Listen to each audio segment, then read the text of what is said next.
That's what I did. There was a hosiery factory in this area where my store was, and I knew women would be there every Saturday morning, just in droves, lots of women.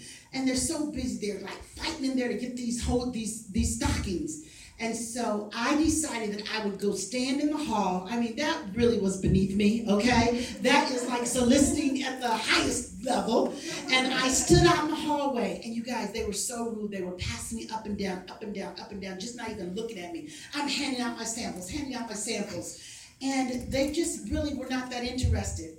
But the last woman of the day, I was so needing somebody to book right away because my time was getting short.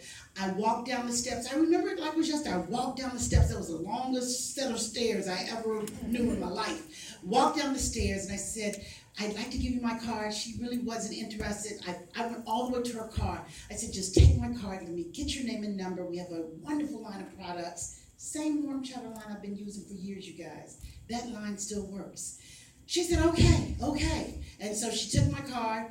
She was an older woman, from the island. She had this really heavy accent, and she intimidated me, but I got the name and number. So, of course, once I got the name and number, I didn't do anything with it for a couple of hours at least, and so I got home around 5.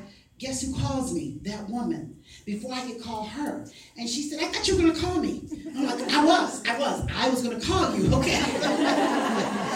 And she says, okay, well, I said, so when can we get together? And I said, can I see you tomorrow after church on a Sunday? The end of the month was Tuesday, you guys. I said, I can see you Sunday. So I just booked her. I was just so happy to get her on the hook. And then she says to me, well, don't you want me to invite some friends? Okay, so she booked her own class, okay? And we said, that'd be great. And so she booked her class, you guys, and on Sunday, there were 5 women there. And I saw, back then, the complete collection was just like, it was like $120. It's set in the middle of the table. It's comparable to what our roll-up bag is now. All 5 of those women bought the complete collection. I was blown away. And then, that was Sunday. On Monday, I had my meeting. She was my guest at the meeting. Violet, I will never forget her. She came into the business on that Monday night, did a star order that night. You guys, she saved my production that month. I'm telling you, that next month, she recruited all 4, it was 4 women, 5 including her at that party. We recruited everybody at her party. She was my on-target car driver, and I finished DIQ in 2 months because that one woman who was at the last day, the last person who I was scared to book, she was my first Offspring sales director in Mary Kay. Yeah.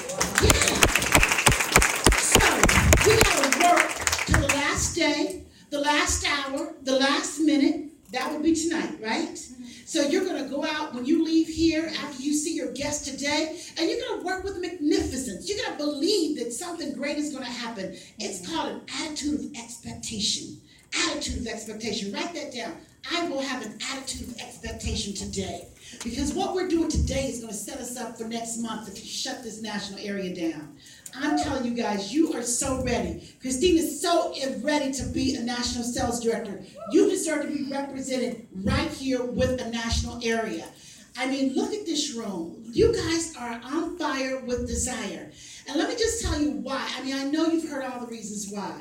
But the biggest reason you want to be represented with your national sales director, the company knows you're national on a first name basis. You will be firsthand. I know you guys, you're going to get it anyway from Ari and Daisha. But you know what? It gets them before it gets to you. And so it will go straight to the information, the clarification, the communication. When a new product is about to come out, it doesn't have to filter through your other senior national sales directors. You're going to get it directly from your national sales director. Yes! I mean, really. I mean, you want the information firsthand. You want to be known at the company as your own national area. Because the bottom line is, when you motivate and grow her up, she can motivate and grow you up. So once you guys get her done, everybody else's chance to get done. And that's what excites me. The greatest joy of being a national sales director is promoting others up quickly. Being that close to a national sales director is very, very special. And it's not common. I mean, out of 2 million people 25 to 30 in the USA of national sales directors. And to say that you're personally taught and mentored by a national sales director, it's a big doggone deal.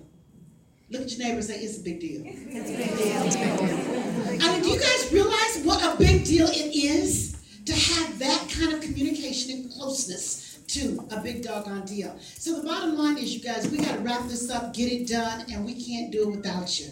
We need each and every one of you to be your very best. Their very, very best. And so this book, Crash the Chatterbox, if you don't get it today, get it immediately for June. If you don't have time, but the bookstore is a great place to warm chatter. So I'd go to a bookstore today, okay?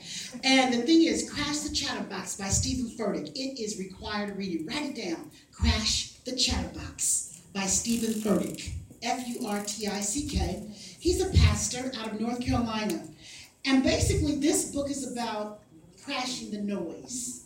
We live in such a noisy society. There's a lot of noise all around us all the time.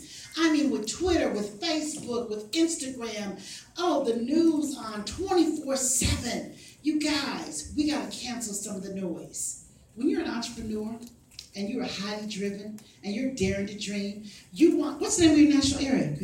Fearless. I love it, you guys. Oh my goodness. Oh my goodness. I love the word fearless, because it means that you're unstoppable. And